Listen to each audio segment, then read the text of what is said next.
আজ বানাবো মেদিনীপুরের বিখ্যাত টক ঝোল।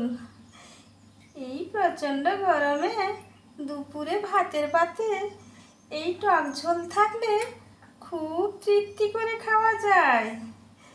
রেসিপিটি দেখতে প্রথম থেকে শেষ পর্যন্ত ভিডিওটির সঙ্গে থাকুন।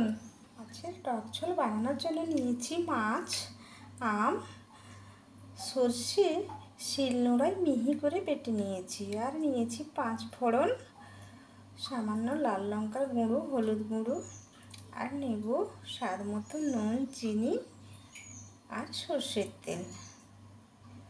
প্রথমে মাছটা নুন হলুদ মেখে ভেজে নেব।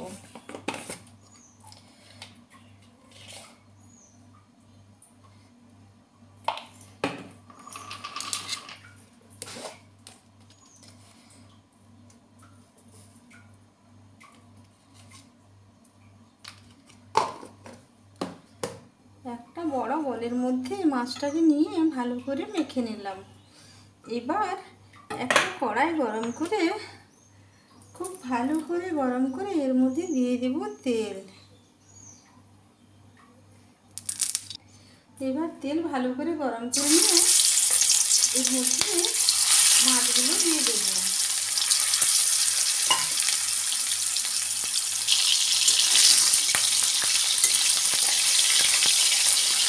মাছগুলো একটু লালচে ভেজে নেব।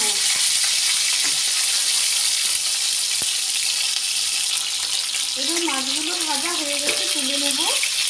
মাছগুলো একটু লালচে ভেজে নেব, কিন্তু মজমুচে ভাজবো না, একটু তাতে মাছ একটু নরম থাকবে।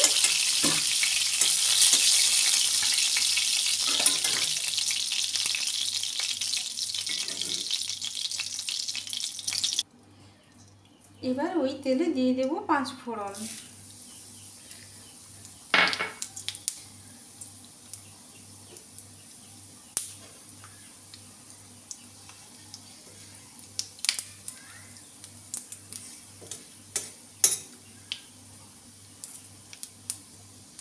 এবার ফোড়ন থেকে সুন্দর গন্ধ বেরোতে শুরু করলে দুটো পাতা দিয়ে আলুর কথা প্রথমে বলিনি, একটা আলু চুপচে করে কেটে দিয়ে দিলাম। আলু দিয়ে একটু লবণ দেবো।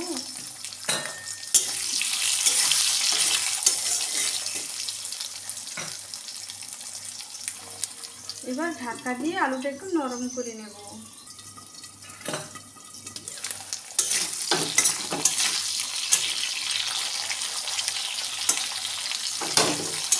আলুটা কিন্তু হাফ সেদ্ধ হয়ে গেছে। এবার এর মধ্যে কেটে রাখা আম দিয়ে দেব।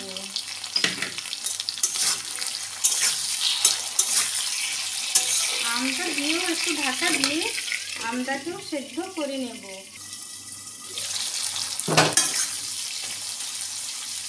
এবার আমটাও সেদ্ধ হয়ে গেছে।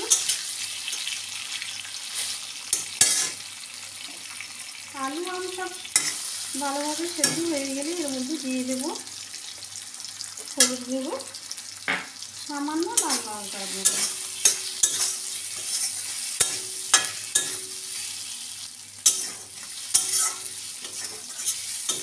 হলুদ লঙ্কা গুঁড়ো দিয়ে এর মধ্যে জল দিয়ে দেব।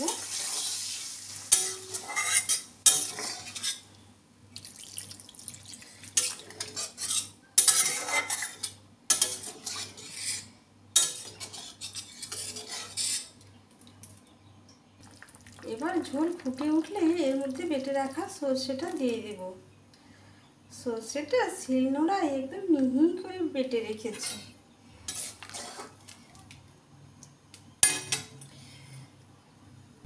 এবার এর মধ্যে ভেজে রাখা মাছও দিয়ে দেব।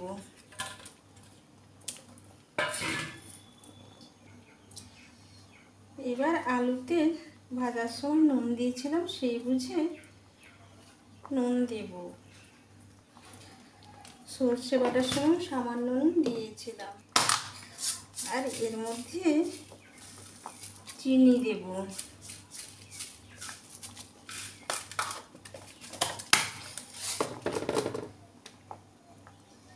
এবার ভালো করে ফুটিয়ে নেব,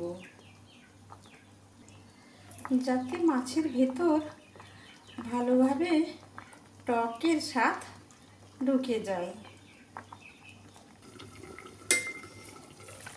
এবার 3-4 মিনিট ঢাকা দিয়ে ফুটিয়ে নিলাম। আর কিন্তু ঝোলটা বেশি শুকনো করব না। আমগুলো একটু খুন্তি দিয়ে চেপে চেপে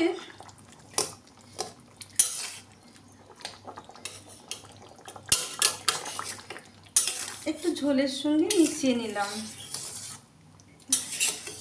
এই গরমে মেদিনীপুরের প্রিয় খাবার হচ্ছে টক ঝোল।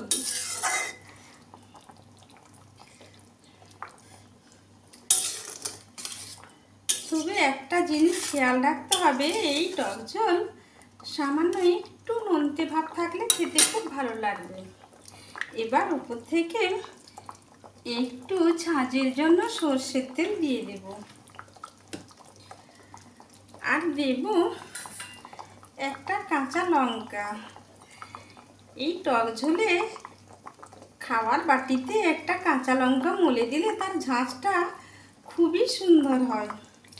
রেডি হয়ে গেল আমার গরমের খুবই প্রিয় টক ঝোল। আমি কিভাবে এই টক ঝোল বানালাম আপনাদের সঙ্গে শেয়ার করলাম। আপনারা অবশ্যই ট্রাই করবেন, আর কেমন লাগলো কমেন্ট করতে ভুলবেন না।